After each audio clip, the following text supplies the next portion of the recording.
Deixa eu colocar aqui o Teams para gravar. Bom, boa noite para todos, né? Vamos que vamos, né? Hoje para nós mais um encontro aí. Deixa eu dividir a tela aqui com vocês. Cadê aqui? Opa. Aqui. Maravilha. Deixa eu só organizar aqui o tamanho da tela. Maravilha. Se alguém puder dar um toque para mim, que se está aparecendo o slide aí, me avisa, tá?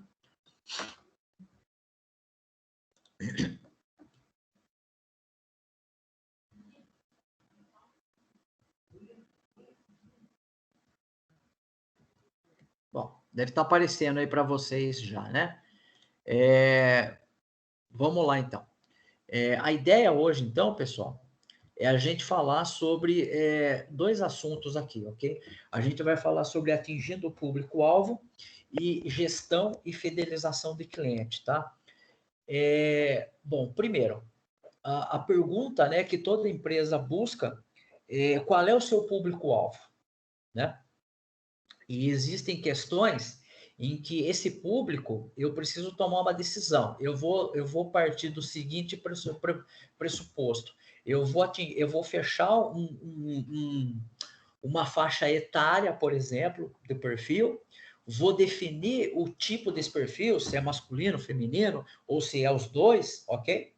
Se é jovem, adulto, adolescente, e vou fechar os meus produtos para atender esse tipo de perfil. Então, quando eu imagino isso, eu já tenho na minha cabeça o tipo de pessoa que vai comprar o meu produto, tá? Então, por exemplo, a gente pode aqui até pensar, né?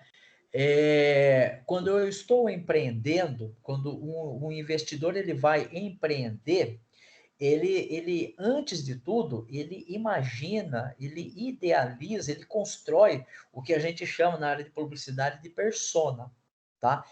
Essa construção de persona, ela foi muito segmentada no passado, ainda é, que ela é única e exclusivamente da área de propaganda e marketing, tá? Mas eu tenho um pensamento diferente.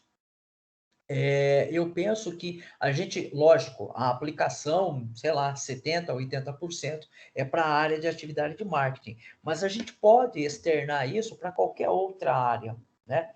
Então, eu posso construir uma imagem, trocando em miúdos, eu quando estou empreendendo, eu não conheço meus clientes, mas o que eu faço? Como é que eu faço para conhecer os meus clientes? Eu começo a imaginar, eu imagino qual é o perfil do meu cliente, tá? Então eu coloco no papel. Bom, começo pelo menos, qual é o gênero dos clientes que eu busco? Masculino, feminino? Os dois. Coloco lá, ambos. Perfil a faixa etária desse cliente. Bebê, criança, adolescente, adulto, dos 20 aos 30, dos 31 aos 40, terceira idade, pessoas solteiras, casadas, com renda de 1 a 3 salários mínimos, de 3 a 5 e assim por diante. Então, perceba, conforme eu vou desenhando essa pessoa, né? Mais ou menos algo bem parecido com isso aqui. Eu vou desenhando essa pessoa, tá ok? Eu vou desenhando aqui essa pessoa, esse perfil, ok? Eu vou desenhando aqui essa pessoa, esse perfil, ok? Né? O que acontece? Eu vou criando o que a gente chama de uma característica. Uma característica. Tá cá? Tá ok? É característica para quem? Para o meu negócio. Negócio. Tá? Especificamente quem? Meu cliente. Ok? Então, eu vou elencando aqui, ó, algumas propriedades que são os possíveis consumidores do meu cliente. Então, aqui seriam, né, as características dele, né, as características, né, que está ali do lado, ok? Então, eu vou construindo. O nome disso daqui, a gente vai ver depois, mais para frente, que se chama... Opa! Tem uma hora aqui que minha... Persona, tá? Persona. Ok? Uma persona, tá? É o que a gente chama, tá bom? E depois que eu idealizei, então, o meu cliente, agora que eu idealizei o público-alvo, né? Quem são os meus clientes que eu espero, evidentemente, essa janela, ela pode variar um pouco, certo? Perceba que esse daqui são as características do meu cliente perfeito. Mas, lembre-se, nós estamos falando de pessoas, né? E é impossível, é imprevisível nós descrevermos as pessoas, tá? Então, a gente tem aqui um grau de assertividade. Esse daqui é o cliente ideal nosso, mas pode variar um pouco para a esquerda e direita? Pode, ok? Sem problema nenhum. Depois, então, que eu defini a persona, eu preciso verificar se o meu produto tem aderência, né? Aderência a essas pessoas, a esse perfil de cliente que eu estou definindo aqui para o meu negócio, tá? A partir do momento, então, que eu defini, encontrei a relação do cliente com o produto, eu preciso agora bolar uma estratégia de como é que eu vou fidelizar o cliente no meu produto, né? Como é que eu vou entregar o meu produto para o meu cliente, ok? Então, a gente já falou, de certa forma, agregar valor, né? Eu posso fazer coisas diferentes, certo? Para que eu seja um referencial do meu cliente. A minha marca pode ter um valor. A gente falou, por exemplo, da questão, começou, talvez se a gente olhar um pouco a história, os próprios restaurantes veganos, né, vegetarianos, eles começaram com uma pegada, né, começaram com uma ideia. Hoje, e muita gente acreditava que aquilo era uma moda, era um modismo, por assim dizer, tá? E hoje, isso é uma tendência, né? Então, buscar uma alimentação mais equilibrada, com maior qualidade, tem sido uma tendência nos últimos anos, tá?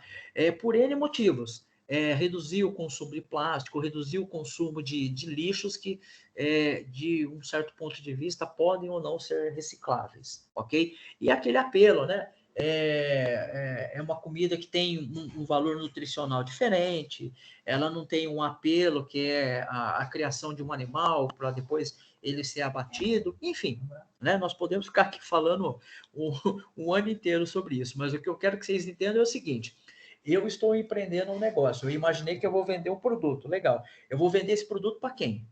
E para mim imaginar esse quem, o que, que eu faço? Eu crio o que a gente chama de uma persona. E depois que eu criei essa persona, eu preciso criar meios, formas, mecanismos de que eu fidelize ela, tá? Como é que eu vou fidelizar? Sabendo das características que elas compartilham, eu posso trabalhar questões para agradar esse cliente. Beleza? Então a nossa aula hoje ela vai ser mais ou menos em cima desse panorama aí, tá bom? Qualquer coisa, vocês interrompem aí, tá bom? Que eu não estou olhando aqui o chat, então vocês interrompem aí que a gente dedica um pouco mais de tempo para falar sobre o assunto. Bom, com base nisso, então, para a gente criar, para a gente verificar o público-alvo, a gente pode criar algumas separações, né? Então, aqui, a gente tem algumas separações que a literatura traz para a gente, que são as gerações, né? As gerações de pessoas, né? Que a gente pode encontrar na nossa sociedade. Então, a partir de 1946, que começou-se a dar nome para essas gerações, né? A gente tem os baby boomers, né? Que são as pessoas que, vamos dizer assim, de forma histórica, né? Elas passaram pela Segunda Guerra Mundial, elas foram adolescentes, jovens, né? Ou melhor, desculpa, Flávio, são pessoas que nasceram, né? Nesse evento e depois, quando eram crianças, quando foram um pouco adolescentes, testemunharam aí um grande crescimento do planeta com avanços tecnológicos oriundo dessas questões, ok? Então a gente tem os baby boomers, né? Então muita gente prosperou, né?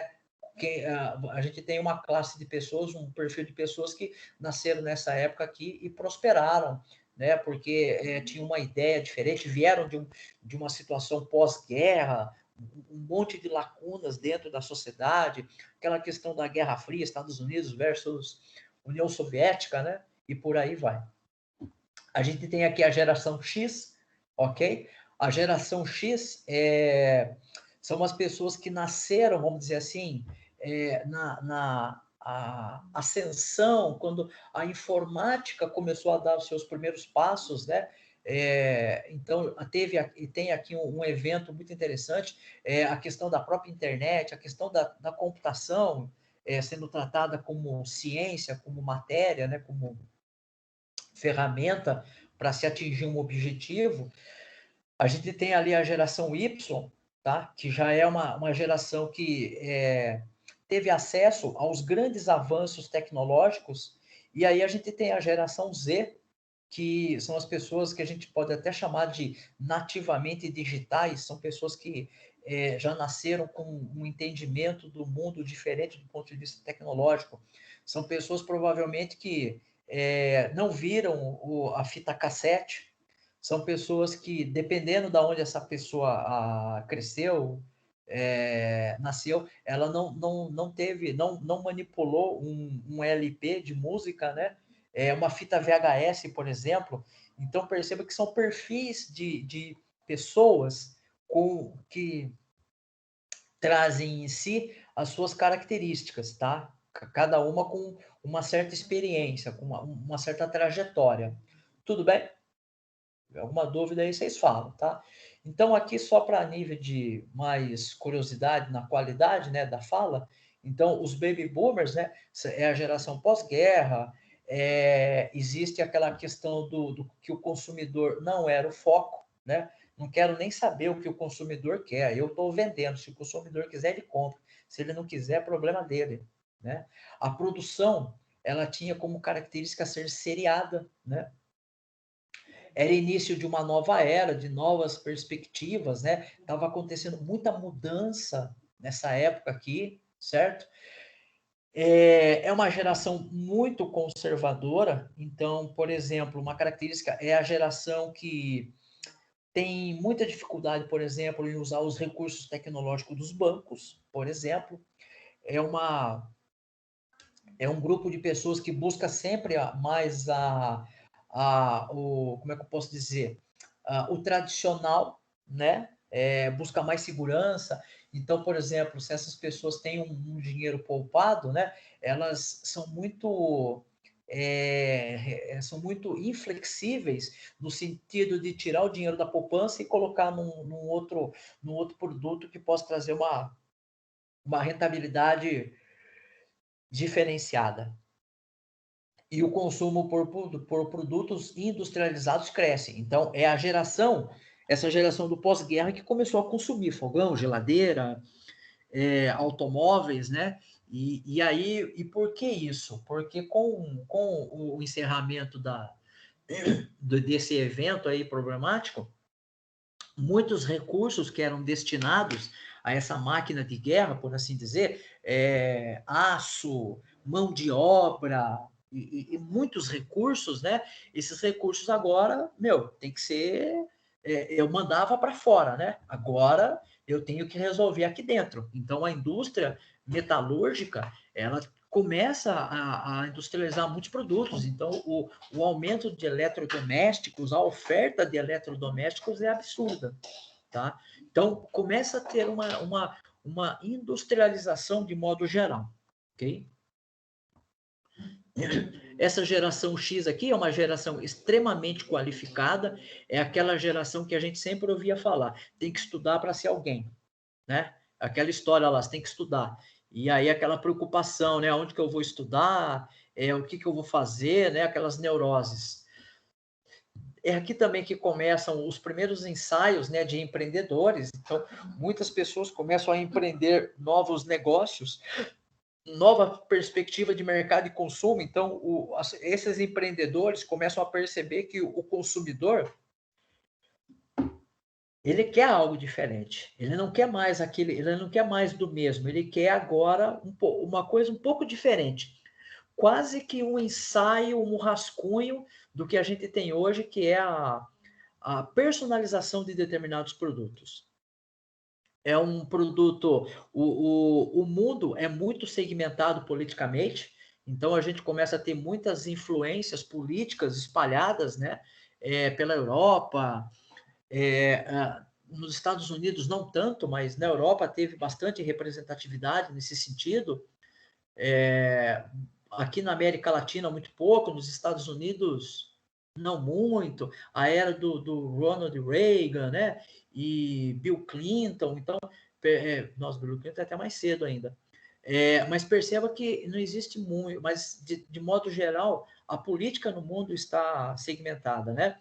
E os conceitos e valores relacionados ao trabalho diferentes. Então, começa-se a discutir questões diferentes de trabalho. Então, começa a surgir aqui algumas questões relacionadas a tentar segurar o talento. É aqui que começa também algumas conversas daquela questão de como é que eu faço para manter esse talento, porque essa geração é extremamente qualificada e eu preciso manter ele de alguma forma, né? Então, aí se buscam alternativas. É um plano de saúde, é um benefício aqui, é um aumento de salário, tá?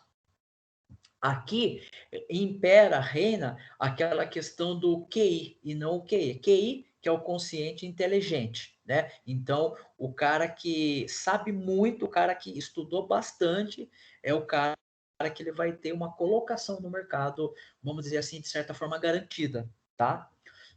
O QE, que é o consciente emocional, ele é visto até de certa forma uma fraqueza aqui, tá? Ele é visto por alguns momentos na sociedade aqui como uma fraqueza, tá? Essa geração Y, né? Eles são as pessoas que nasceram, né? Vamos dizer assim, no ápice da internet, quando a internet virou um boom, né? A internet é tudo aquilo e existe uma transição do analógico para o digital, certo? Aquela questão de CD, DVD, né? A internet surge como um produto onde eu posso fazer anúncio com várias ferramentas, né? E o padrão de consumo específico. Então começa a surgir aqui aquela primeira representatividade do consumo online. Então aquela coisa de comprar do Mercado Livre, comprar a Amazon, né? As pessoas tinham, parece que um desejo, né, de comprar a Amazon porque vem de fora do país, mas existia uma complicação, aí aparece o Mercado Livre para ajudar nesse processo de importação e por aí vai, tá? Então perceba que surge uma forma de consumo diferente. O consumidor agora, ele está começando um processo que talvez é um pouco de clichê hoje, mas é o empoderamento do cliente. Inclusive, muitas questões jurídicas relacionadas ao Código do Consumidor, eles são elaboradas, são aperfeiçoadas a partir desse marco aqui. Tá? Eu não me lembro exatamente quando foi publicado o Código do Consumidor, de Direito do Consumidor, mas é mais ou menos por aqui. Se alguém quiser pesquisar aí, me ajuda na lembrança. Mas essas ideias de que, opa, o consumidor tem o direito, ele tem alguns direitos, começa a se surgir nesse processo. Ou seja, o cliente começa a ter o chamado poder de barganha. Ele começa a ter um poder de questionar aquilo que ele está comprando. Tá? A geração Z, esses não tem transição do analógico para o digital. Esses carinhas já nasceram na era digital, certo? Então, trabalhar com o celular, estudar com o celular já é algo normal para eles, tá? Eles estão sempre de olho em tendências, né? Então, lembre-se, tendências. O que é tendência, né? Tendência é uma coisa que começa e ela vai por um longo período. Ela pode, inclusive, se consolidar, tá? Esse perfil aqui, eles têm foco no indivíduo, tá? Então, começa a se olhar de forma individual para o cliente, tá? Então, peraí, eu não vejo mais o cliente como uma massa. Ah, eu vou vender para todas essas pessoas. Não, eu vou vender agora para essa pessoa, né? É aqui que começa a surgir, inclusive, o conceito, ele já existia, mas ele fica mais forte, o conceito de persona, tá? É aqui que começa a ficar um pouco mais forte essa questão. A personalização de produtos e serviços, então aquela coisa de você começar a personalizar os produtos, tá? Começa a ter essa questão aí, beleza? Vamos lá, aqui, perfeito. Então, tudo bem até aí, pessoal? Tranquilo? Muito bem. Então, vamos lá. Muita velocidade e pouca certeza, né? O que isso quer dizer? Muita velocidade e poucas certezas. As mudanças de mídia, né, das mídias, teve uma maturação no decorrer do tempo e na transição desses meios. Então, quando a gente olha a forma como as pessoas se expressavam lá nos anos 80, e quando a gente olha hoje como as pessoas se expressam, fica muito evidente que existiu uma transição, existiu uma mudança muito significativa, tá? Inclusive a própria mudança nos últimos anos, né? Existe uma tendência que o Instagram vai superar o próprio Facebook. O Facebook está em declínio, né? O Facebook, não sei quanto tempo vai durar. Assim como foi aquele outro lá, o Orkut, lembra? Nem sei se é da época dos 6, mas eu lembro que existia um cara chamado Orkut. Que antes do Orkut existia um cara chamado Messenger, ICQ. Antes do Messenger tinha o ICQ. E tudo isso eram formas de se comunicar. São mídias, ok? E a gente foi migrando, foi mudando, foi mudando. Né? Uma outra coisa muito legal é que antigamente, se você não quisesse assistir comercial na televisão, você comprava TV por assinatura. E as TVs por assinatura não tinham comercial. Hoje não. Hoje as TVs por assinatura, elas têm comercial, porque inevitavelmente a TV por assinatura ela andou perdendo mercado nos últimos anos, tá? Os serviços de streamer, eles cresceram muito de modo geral no planeta. E as TVs por assinatura, elas estão perdendo renda, estão perdendo faturamento e o comercial virou uma fonte, né, de receita. Mas enfim, e tudo isso por conta das mudanças comportamentais do consumidor. É mais brusca e cheia de incertezas. Então, é aquilo que eu falei, as pessoas, elas são incertas. Não dá para a gente prever uma pessoa. Não dá para a gente prever o que ela vai fazer. Ah, pessoa, mas dá. Então, você pode prever alguns eventos, outro não, tá? Algumas coisas são previsíveis, mas a maioria delas não, tá? E é isso que causa muito estresse no empreendedor, no empresário, porque ele acha que quando ele tem o cliente, ele não tem, tá? É uma incerteza. Porque o consumidor, ele tem muito, como é que eu posso dizer? O efeito manada. Então, quando ele olha para, quando tem muita gente olhando para um canto, parece que ele também olha, né? Haja vista isso os influenciadores. O que é um influenciador digital hoje? Os youtubers, os influenciadores e tal. O que são esses caras? Esses caras estão vendendo um produto, certo? Para uma massa de pessoas. Tá ok? E aí é que entra uma coisa interessante, né? Em que momento eu consigo identificar uma tendência, né? Ou essa tendência, na verdade, é um padrão de consumo, certo? É uma constante na atividade de uma startup. Então, a startup ela vai estar sempre com uma lupa, por assim dizer, olhando. Será que isso é uma tendência de negócio? Ou será que isso aqui é um padrão de consumo? Certo? Então, o padrão de consumo é algo mais longe, é algo mais duradouro. Tendência é bastante duradouro, mas é menos do que padrão, tá? E moda é mais curto ainda, mas perceba que esses três elementos, eles estão suscetíveis à mudança comportamental do consumidor, tá?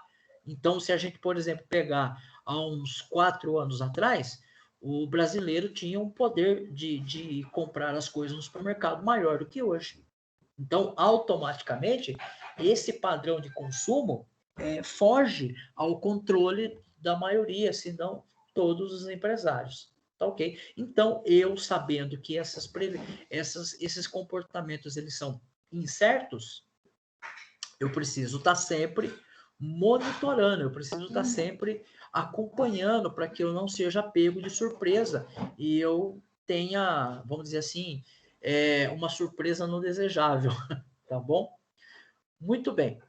E aí, continuando com isso, a gente vai falar um pouquinho, então, criar e crescer nesse cenário.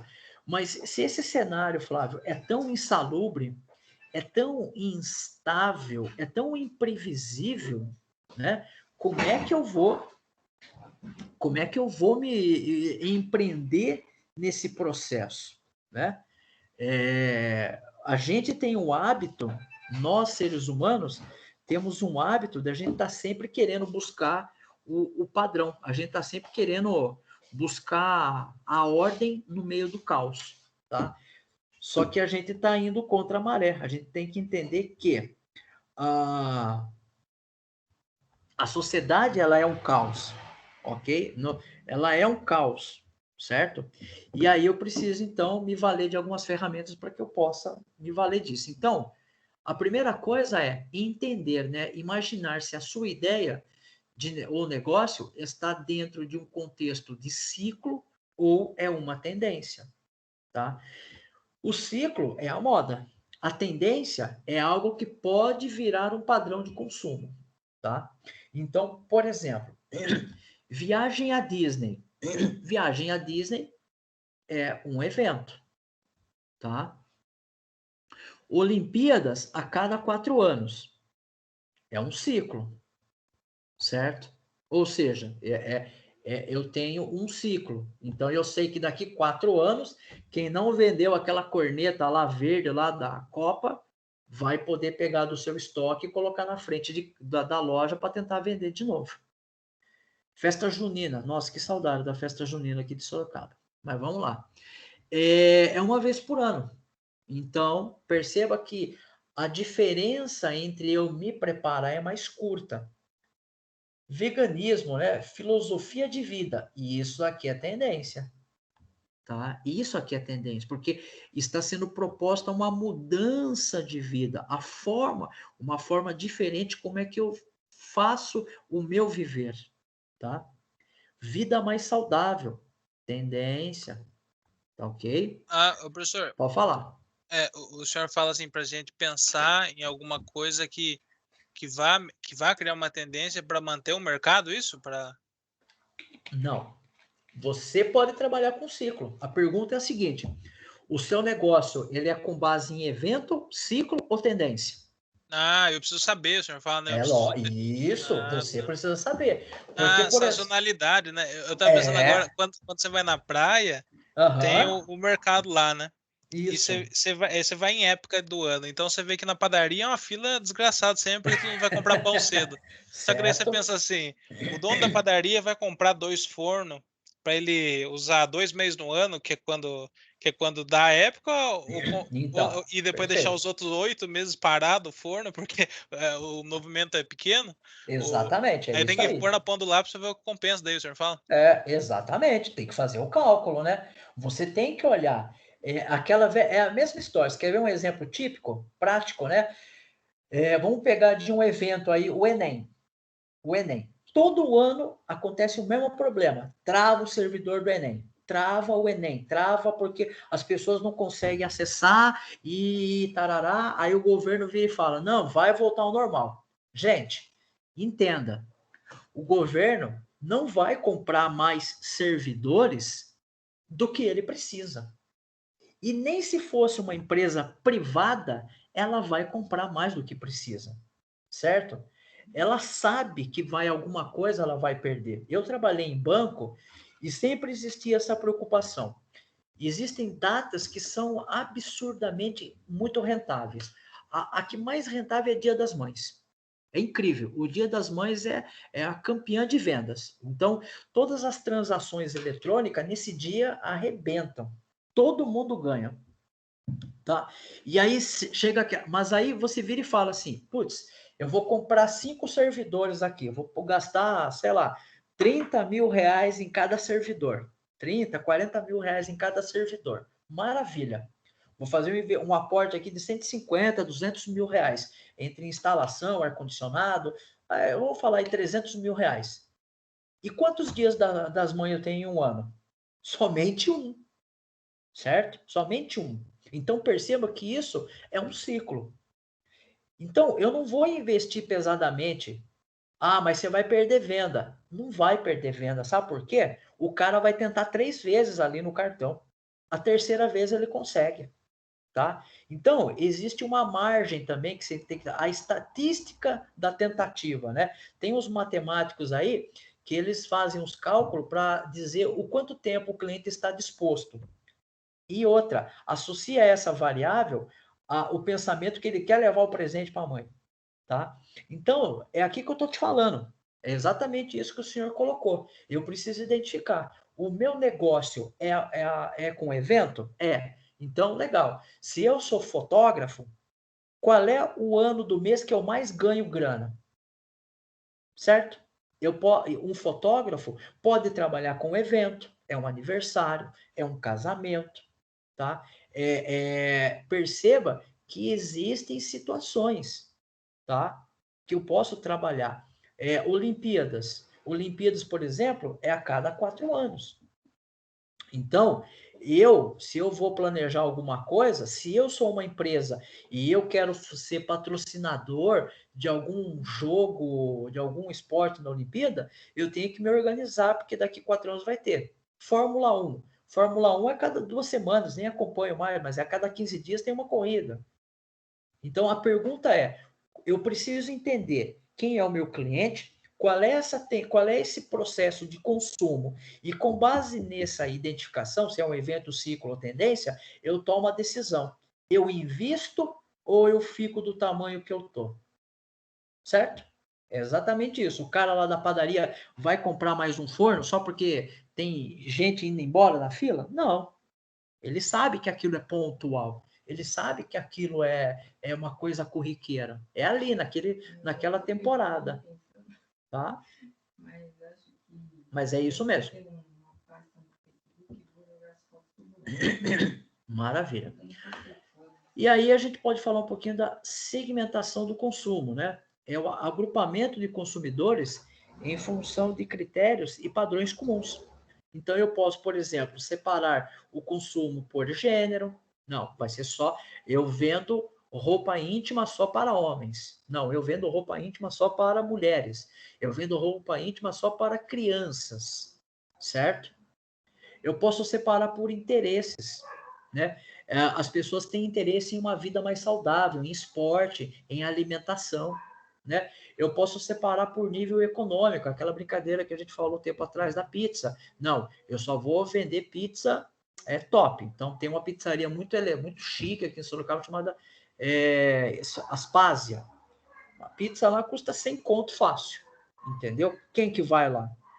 Certo? Então, eu posso fazer uma filtragem pelo nível econômico. É a mesma coisa que pensar.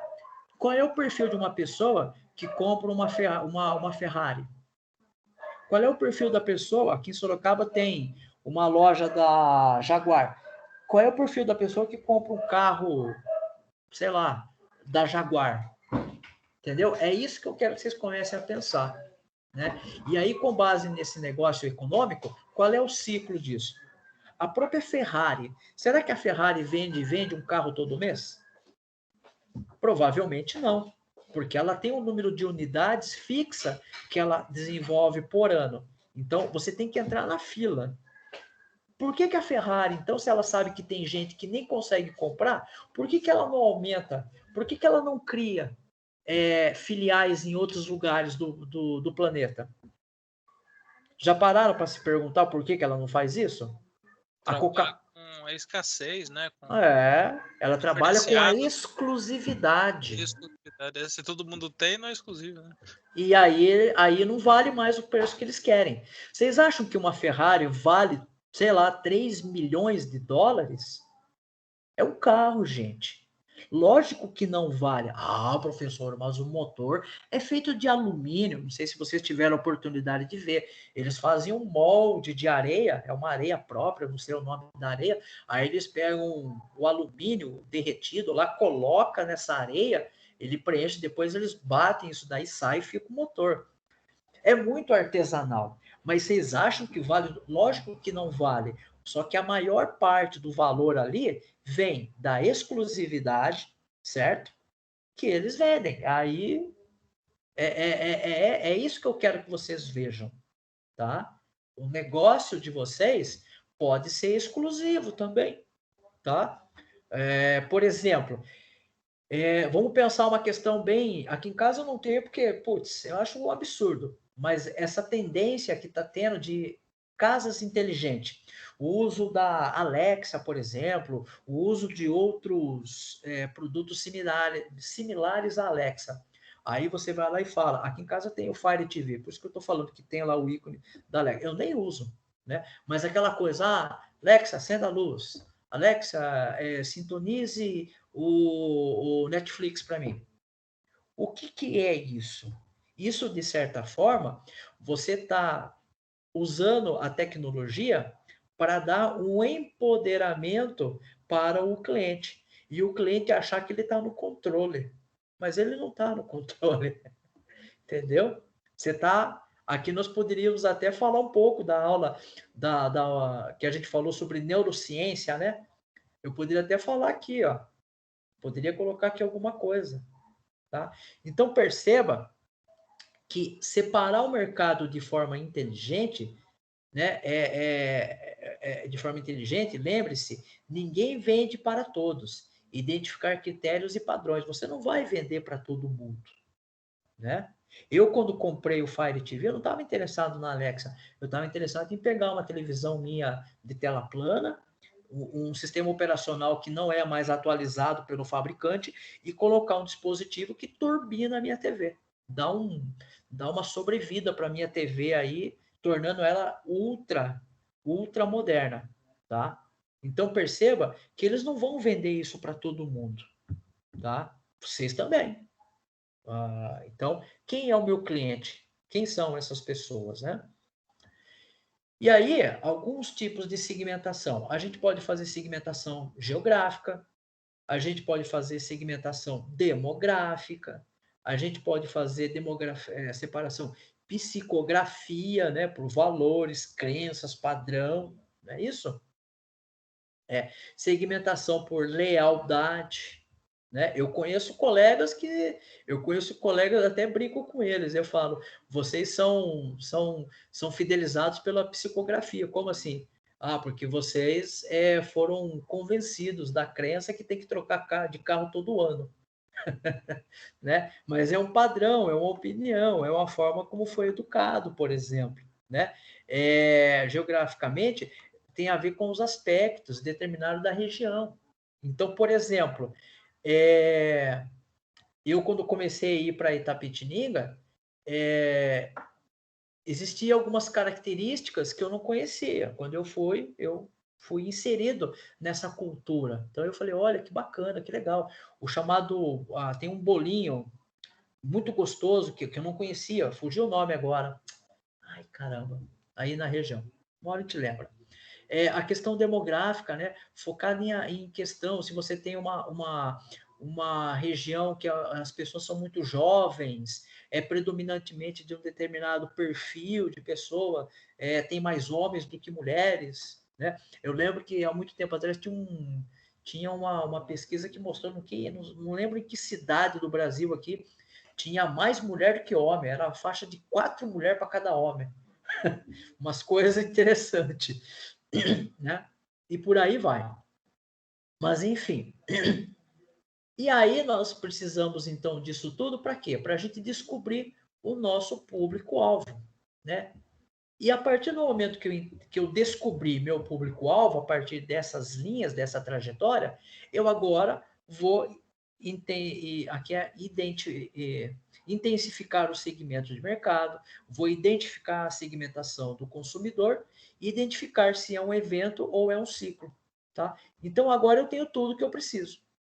E aí eu posso buscar os nichos de mercado aonde eu quero atuar. Se vai ser na alimentação, se vai ser no vestuário, se vai ser em esportes, ok? Normalmente encontrado em números pequenos, certo? Esses consumidores nem sempre são atendidos pela maior parte das empresas, tá? E aí nós chegamos aqui num detalhe que eu queria, que é uma coisa que eu acho importante, que é o definir personas. Diverge um pouco do conceito do público-alvo, mas é uma evolução do público-alvo, né? A persona representa o consumidor numa perspectiva ideal, mais humanizada e próxima da realidade de quem? Da empresa. Então, por exemplo, isso daqui é uma persona, ó. Joana é uma mãe jovem, é uma jovem mãe de 24 anos que mora na cidade de São Paulo, gosta de natureza, pratica ginástica, é uma profissional liberal e pretende aprimorar seus estudos no exterior nos próximos 3 anos. Então, qual é o perfil dessa pessoa? Eu não a conheço. Eu criei no meu imaginário. Então, eu sei que esse tipo de pessoa, bom, ela é jovem, ela quer consumir produtos atualizados, produtos modernos, ela quer consumir uma televisão nova, ela quer consumir um celular. Se ela não morasse em São Paulo, se ela morasse, por exemplo, em Canoa Quebrada, né? É um lugar muito bonito. Lá o acesso à internet é limitado. Então, com certeza, ela talvez não seria uma pessoa que eu venderia um celular ultra moderno. Mas como eu sei que ela está num estado muito avançado tecnologicamente, eu posso deduzir que ela vai consumir produtos de última geração tecnológica. Ela tem um trabalho liberal, então ela pode ser uma consultora, ela pode trabalhar com produtos alimentícios, ela pode trabalhar com, ela trabalha de forma personalizada com seus clientes, ela pratica ginástica, então eu sei que ela está buscando uma qualidade de vida. Então, se ela está buscando qualidade de vida, ela está buscando uma alimentação mais saudável, tá?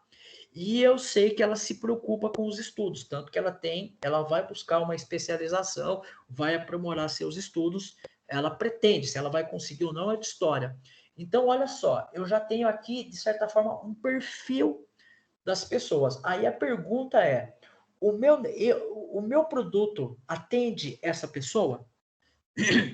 Pode ser que sim, pode ser que não. Pode ser que atenda parcialmente. E aonde eu quero chegar? Se eu deduzir, então, que isso daqui vai ser o tipo de pessoa que eu quero vender o meu produto, então eu tenho que construir alguma coisa que atenda essas características, tá? É isso que é a persona, tá? Eu não faço um produto para depois vender. Eu imagino qual é o perfil do cliente que vai consumir o meu produto. E com base nessas características é que eu desenvolvo o meu perfil, o meu produto. Mas lembre-se, isso daqui é um grupo, tá? Isso daqui é um grupo. Então eu posso fazer uma pesquisa com 10 pessoas e identificar quais são as características que são mais presentes nesse grupo que me interessa. E com base nessas características, eu desenvolvo um produto que vai atender isso. Vocês entenderam? Olha lá, hein? Como é que a gente faz, então, para definir uma persona? De certa forma, é até simples. Onde moram, quais são seus hábitos, quais são seus temas de discussão, do que elas gostam de falar, quais são seus objetivos e sonhos, principais desafios de vida, perfil psicológico, qual é a sua formação, tá? Então, eu posso ter uma ideia de quem é esse cliente, né? E o que ele quer. Beleza? Vamos falar então agora um pouco de fidelização do cliente, tá? Pessoal, até aqui tá tudo bem? Até aí tá tudo bem? Tá tranquilo? Alguma coisa que falou ali que não ficou muito claro? Tá.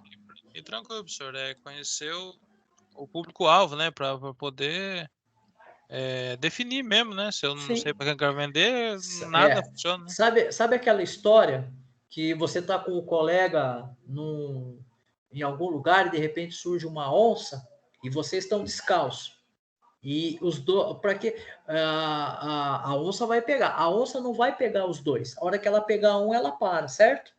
Então, o que, que eu vou fazer? Se eu correr descalço, eu não vou correr com tanta qualidade. Então, primeiro eu vou calçar o tênis, porque eu não preciso correr mais que a onça. Basta eu correr mais que o meu amigo.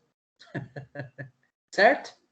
Sim, sim. O que eu tô querendo dizer? Eu usei essa brincadeira que estava no gibi lá do Cascão, quando eu era É moleque, eu lia. concorrência, né? Então, por que eu usei essa referência? Porque é o seguinte, tem muita gente que primeiro vai fazer um produto, para depois descobrir para quem vai vender.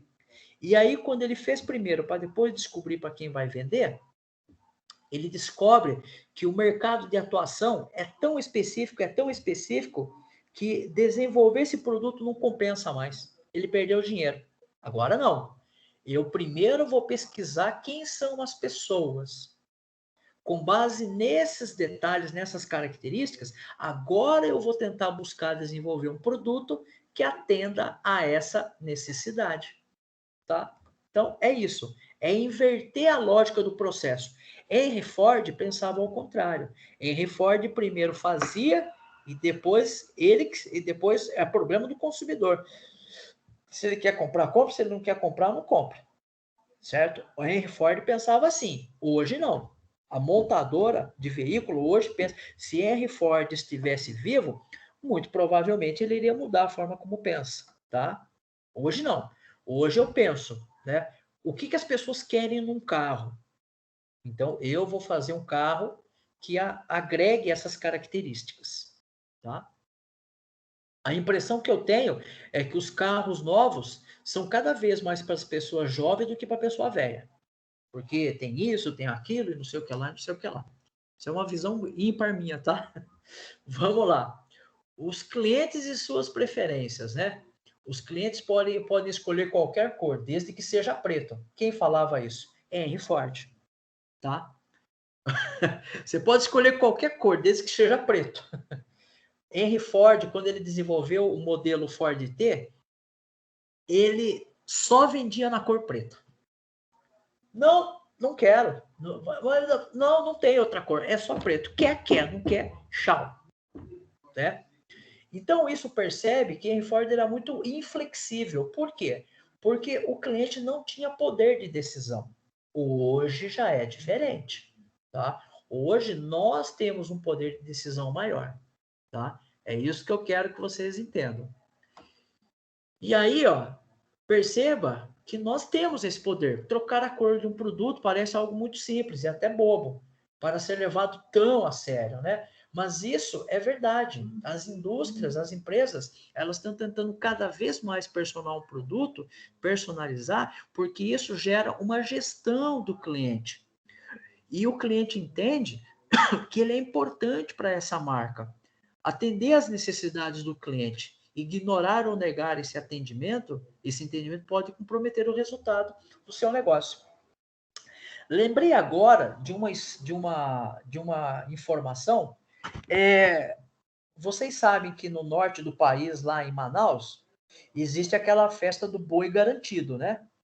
Que é o boi garantido e tem um outro lá que eu não lembro o nome agora, tá? São dois bois. É tipo o carnaval do Rio de Janeiro, só que é folclórico. Tem dois bois. Um é vermelho e um é azul. Não me lembro o nome dos dois agora. A Coca-Cola, ela queria ter exclusividade na venda de refrigerante. Na venda de refrigerante. Só que qual é a cor do rótulo da Coca-Cola? Vermelho. E a cor de um dos bois é vermelha. Então, olha só o BO que a Coca-Cola estava arranjando para ela querer vender, ser o refrigerante exclusivo na festa de Parintins. Lembrei agora. É o garantido e o prometido, acho que é o nome dos bois. Só que um dos bois, a cor é vermelha. Aí, olha, você não pode vender o refrigerante aqui porque a cor do seu refrigerante é vermelho. E se você vender a Coca-Cola vermelha, vai estar todo mundo na arquibancada vendendo, lá tomando refrigerante, e o cara que não torce pro boi vermelho, ele não vai comprar seu refrigerante. O que vocês acham que a Coca-Cola fez? Lançou o azul lá. Eu vi isso aí, os caras é maluco. Exatamente. Exatamente, só tem lá. E foi o que eu falei pro senhor, eu viajei para um lugar, não lembro onde, eu depois tentei pesquisar, eu entrei, mas não achei, onde tem um McDonald's que o refrigerante não é Coca, o refrigerante é Pepsi.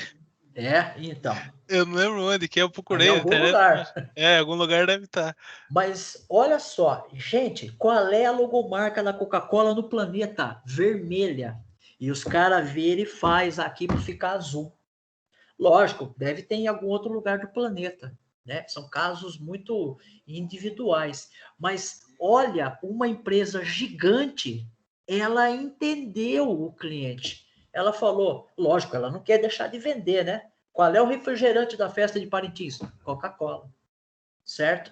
Então perceba que a empresa ela tá de olho no cliente. E isso vai ficar pior a cada ano. A cada ano que passa, a gente percebe que as empresas estão cada vez mais customizando os seus produtos. Montadora de veículo é uma delas. Você entra no site e você monta um veículo. Tudo bem que são coisas já pré-prontas. Ah, eu quero um ar-condicionado, eu quero não sei o quê, eu quero assim, eu quero assado, eu quero lá. E aí sai tudo lá no final, o valor, você compra e o produto vai ser entregue daqui a um tempo. Tá? Então perceba o grau, né, de criticidade que é isso. E imagine uma empresa do tamanho da Coca-Cola se virar com esse BO, né? Imagine o cara da Coca-Cola, o CEO da América Latina, falar para o stakeholder da Coca-Cola virar, nós temos que mudar o rótulo. O cara vai virar e falar, por que não vai mudar o rótulo? Eu vou mudar você de emprego, né? Então perceba, né? Tem que ter uma razão do porquê. Aí a gente vai aqui, a própria revolução da internet mudou essa relação da empresa com o cliente, certo? As pessoas estão cada vez buscando cada vez mais a própria individualidade. Nós queremos cada vez mais ser ímpares dentro de uma sociedade, dentro de um coletivo, tá? E por aí vai. É uma questão de comportamento. É uma tendência ou é um ciclo? É um evento, né? E aí nós podemos falar da gestão do cliente, né? Independente do modelo de negócio, a questão de você organizar, manter e gerir os seus clientes é algo muito importante, tá? Então você precisa dar uma atenção para isso. Você precisa ter os seus contatos e tem que entender que esses contatos, eles vão evoluir. Esses adolescentes vão se tornar adultos, né? Um exemplo, por exemplo, alguns, por exemplo, a Xuxa. A Xuxa, ela tinha um programa infantil. Os clientes dela cresceram. Ela tentou depois fazer programas para o público adulto, não rolou. Por quê? Porque essas pessoas desenvolveram outros interesses que ela não entendeu qual era, tá? Então, não colou, tá? Então, o cliente, ele evolui. E às vezes, esse cliente que é seu hoje, apenas pelo fato dele mudar de faixa etária, você não consegue mais manter ele. Não adianta você querer fazer malabarismo, entendeu? E essa gestão, ela vai consistir numa coleção, um conjunto de estratégias, né? Você pode usar recursos tecnológicos ou não para atrair, fidelizar. Acho que eu falei para vocês que eu fui numa loja comprar, eles queriam dar um cartão e esse cartão ganhava mais desconto. Acho que eu cheguei a falar para vocês. Era uma forma de fidelizar. Eu queria pagar à vista. Eles falaram: olha, se você pagar à vista, você vai pagar R$1.000. Se você fizer só o cartão, você vai pagar 950. Agora, se você comprar parcelado nesse cartão, você vai pagar 900. É um absurdo, é uma coisa muito doida, né? Mas, enfim, é uma estratégia, tá? De fazer essa gestão. Então, você precisa ter um plano para fazer essa gestão do cliente. Como é que eu vou fazer? Como é que eu vou abordar? Como é que eu vou lidar com esses clientes? Ok? E como é que eu vou lidar com eles? Quando você criou uma persona, você já tem ali as características do seu cliente. E aí você já sabe quais são os problemas, quais são os benefícios que eles estão interessados, e você pode fazer ações que vão mitigar e vão potencializar o seu investimento, tá? E como é que a gente faz a gestão desses clientes, né? Deixa eu ver aqui, tem... Tá. Como é que a gente pode realizar? Bom, primeiro eu preciso analisar, né? E entender como é que eu vou fazer a interação com esses clientes. Vai precisar de um atendimento personalizado, individualista, ou é assim para todo mundo, né? É preciso entender as particularidades, certo? Eu preciso estar sempre atento. Eu preciso entender qual é a rotina da empresa, para poder ver se isso vai ser possível. Atender também de forma customizada esses clientes, tá? As vendas, né? O que você vai precisar para conseguir fazer isso? Quanto tempo? Porque lembre-se, a partir de agora que você está customizando os seus produtos, você vai precisar de um tempo maior para você ajustar a máquina, ajustar o layout, né? Porque agora é diferente, você está numa questão de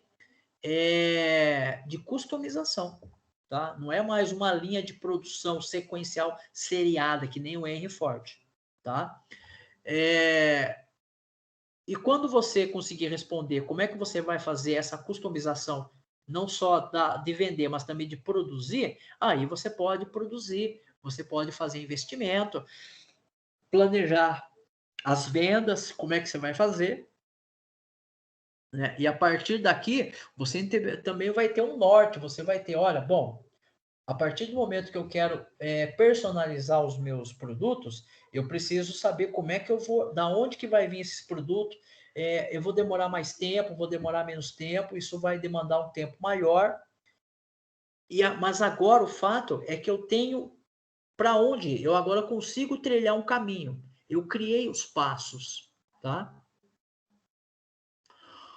Essa questão é muito importante para você investir no cliente, tá? Então, a concorrência aumenta a cada dia, né? Então, todo dia surge um novo player no mercado.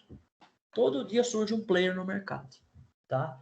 Antigamente, existia 4 montadoras de veículo no Brasil. Hoje tem mais. Hoje tem as asiáticas e por aí vai, tá? Dificilmente a Ford talvez volte para o país. Eu acho que ela vai perder tanto mercado. E se ela voltar, ela vai voltar com um Fiat Uno renovado para tentar começar de baixo. Tentar começar pelo mercado básico, para depois ela enfiar no mercado, tipo, os produtos de primeira linha. Se é que ela vai voltar, pode ser que ela queira só importar, né? Enfim. Isso faz com que o atendimento faça total diferença, ou seja, como é que eu vou lidar com meus clientes, né? Eu vou investir no contato, na interação com o cliente, né? Os call center da vida, né? O serviço de atendimento ao consumidor, tá?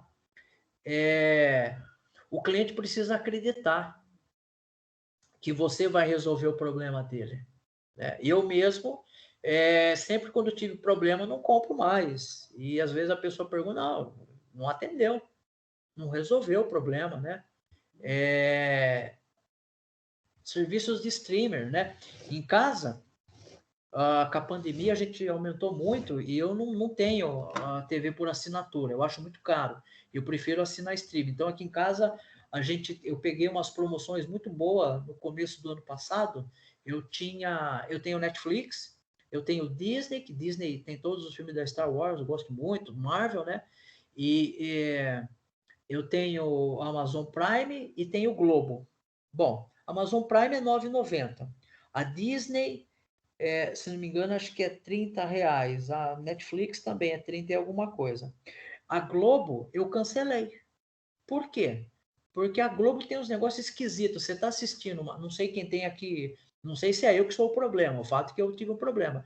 Você está assistindo a série, aí a série ela tem 10 capítulos. Aí os últimos 2 você não consegue assistir porque ele fala que você tem que ser assinante. Eu falo, mas caramba, eu já tô assinando, caramba.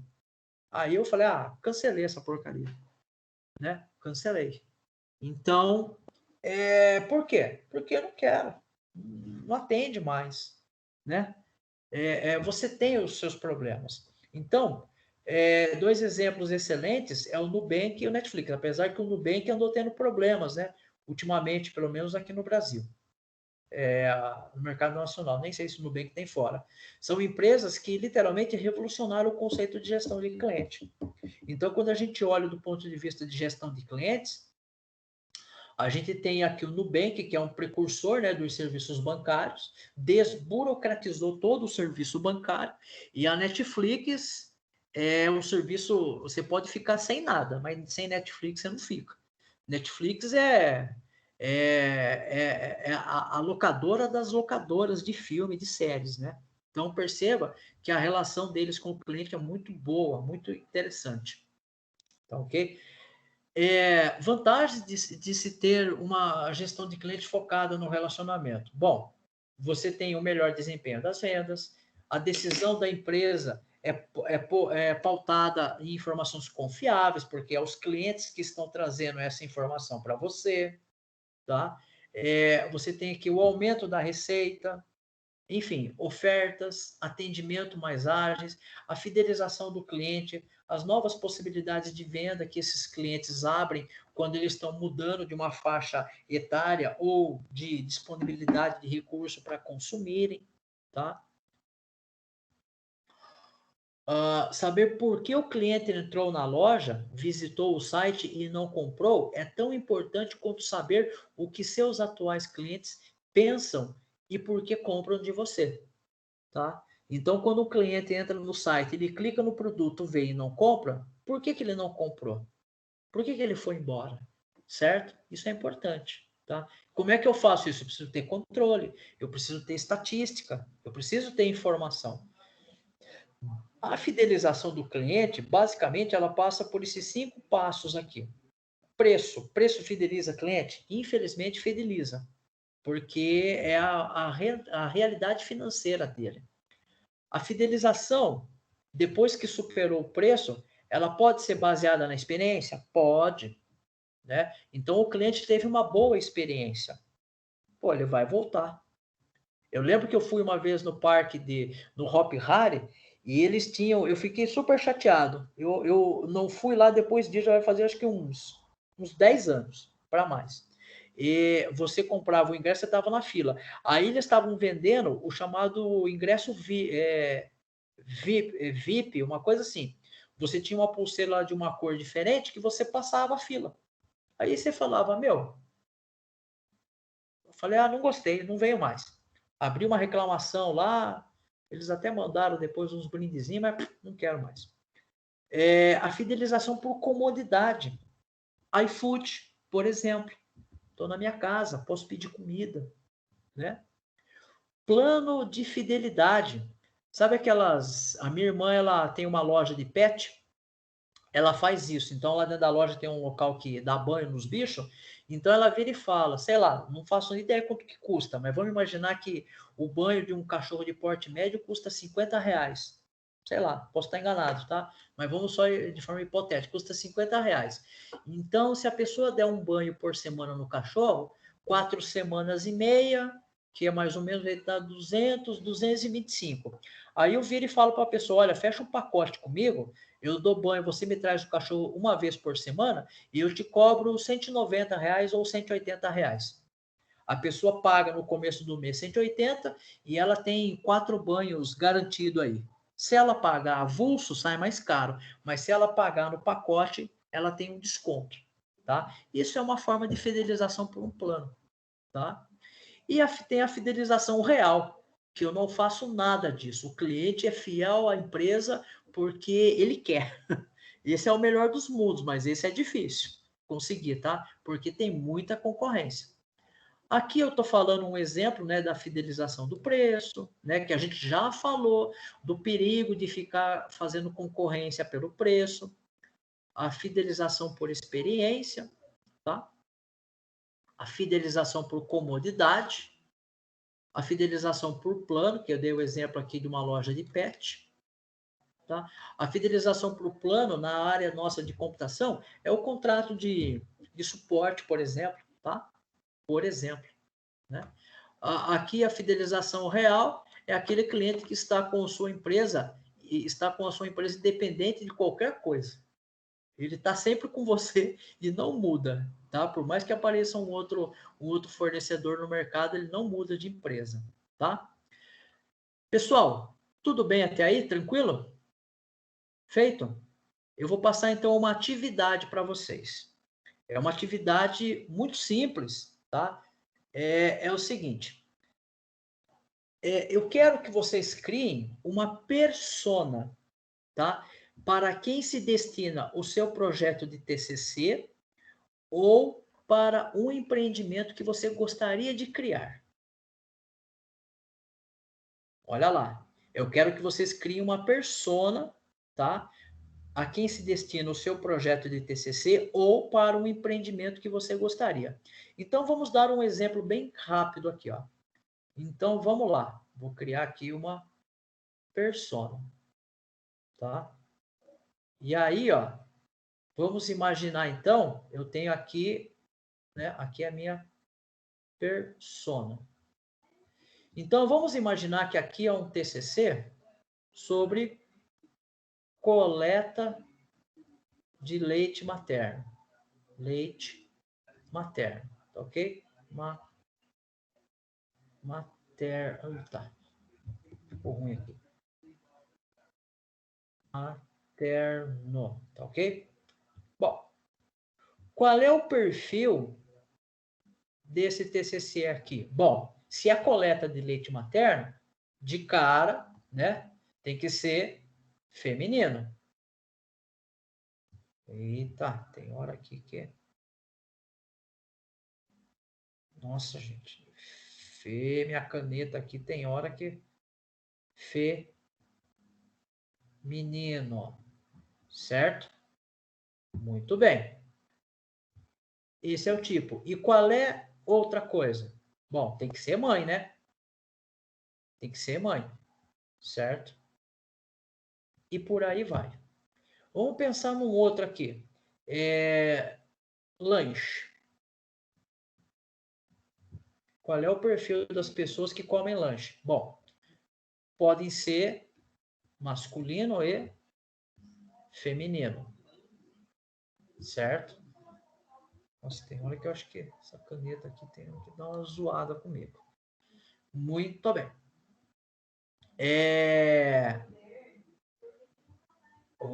Qual é o perfil que essas pessoas estão dispostas? Então, se meu lanche custa, o mais barato custa R$10 e o mais caro custa 20, então a pessoa tem que estar disposta a pagar R$15 em média. R$15 em média. Tá? E por aí vai. Certo? Eu quero que vocês comecem a criar isso daqui. Ou para isso, ou para isso. Aqui seria um negócio próprio, né? E aqui é o TCC de vocês. Eu coloquei do TCC porque às vezes é algo mais simples, que como vocês já estão trabalhando, pode ser algo mais fácil para vocês criarem um perfil de uma pessoa. Certo? Tudo bem? Vocês entenderam o que eu quero? Opa, show de bola, professor. Traçar o É o perfil. Público de interesse, né? Eu quero saber. Por exemplo, qual é o TCC do senhor? O meu é análise de evasão escolar, professor. Perfeito. Quem é o público interessado nisso? É o aluno ou é o diretor de escola? É os docentes. Os docentes que quer tentar resolver esse criar... problema. quer tentar criar alguma política, ter mais informação sobre o problema. E, por exemplo, aproveitando o colega, o perfil desse docente é um docente acomodado ou é um docente que está sempre procurando alguma coisa diferente? Não, ele está tentando melhorar a situação, né? Trazer o aluno de volta, buscar o aluno que está... Isso, entendeu que isso é o perfil dele, tá? É isso que eu quero. E, pessoal, é algo muito simples. Vocês podem colocar em tópico, tá? Vocês vão colocando em tópico, que nem eu fiz ali, entendeu? Tópico, tá? Não precisa escrever um texto, não. É algo que vai ocupar meia página do Word aí, olha lá ainda. Vocês vão colocar ali tópico, característica, sexo masculino e feminino, faixa etária, que nem no caso do lanche. Talvez uma pessoa da terceira idade não seja, o lanche ali seja adolescente adulto, entendeu? Você coloca. Tudo bem? Alguma dúvida, pessoal, sobre o que a gente falou aí hoje? Senão a gente já pode encerrar a aula. Então, tá bom. Eu vou encerrar a aula, então. Qualquer dúvida, vocês mandem dúvida, tá bom? Pessoal, muito obrigado. Ótimo semana para nós que está começando aí, tá? Vejo vocês semana que vem. Valeu? Tchau, tchau. Até mais. Obrigadão, professor. Boa Eu semana que aí. agradeço. Valeu. Opa.